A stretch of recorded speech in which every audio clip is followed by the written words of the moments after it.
4090 Founders Edition. In the eyes of many is the best 4090 to get. But that's not true, simply because neither of these 4090s have fuse protected circuits, which really doesn't matter to most of us until you get a hole in the board. This, however, is not the case. This one was killed by liquid metal.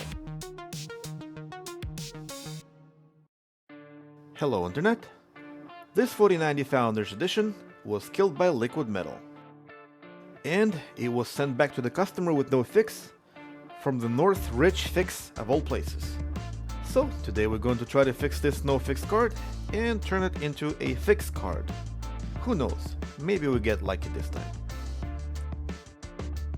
In any case, I'll start by checking for resistances in the key areas, which you can find on my Discord server by following the link on my YouTube page.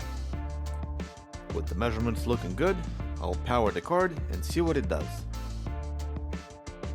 5V present, 1.2 present, 1.8 present, core present, memory present, and PEX is present. While we're at it, it's best to check for all power stages for a good clean signal to rule out any possible no detect situation. And after that, the scariest test to perform is the oscillator, which in this case does work. Okay, let's plug this thing into the PC and see if we get a picture. No picture. Okay, let's run a memory test and see what we get.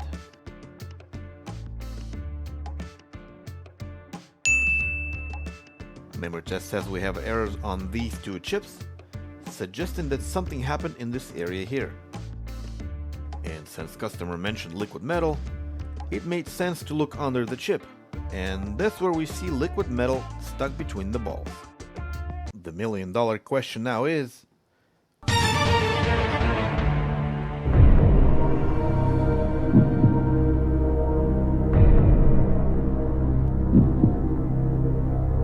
so now you're thinking, what if you could just throw this thing into an ultrasonic cleaner, give it a good blow job with the compressed air? Would that fix it? As you can see, I already tried that and the result was the same. So, the only way to get rid of liquid metal from under the core is to remove the core and get rid of the liquid metal from under the core, if that makes any sense. So let's rebuild the core.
Okay, Okay. rebuild is complete.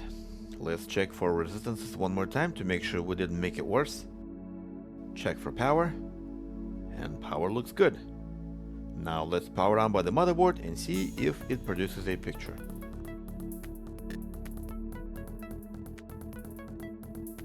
Great, we have a picture. Now let's give this thing a new set of pads, put everything back together and run some tests.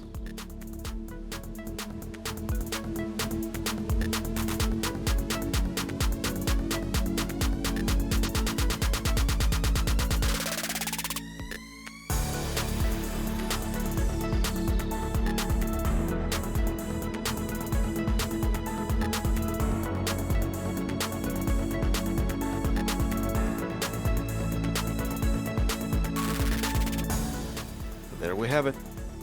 The card now works like new, if not better. And that would be it for this repair. Thank you for watching. I hope I earned your subscription. Maybe a like and a comment below. Goodbye. But wait! There's more!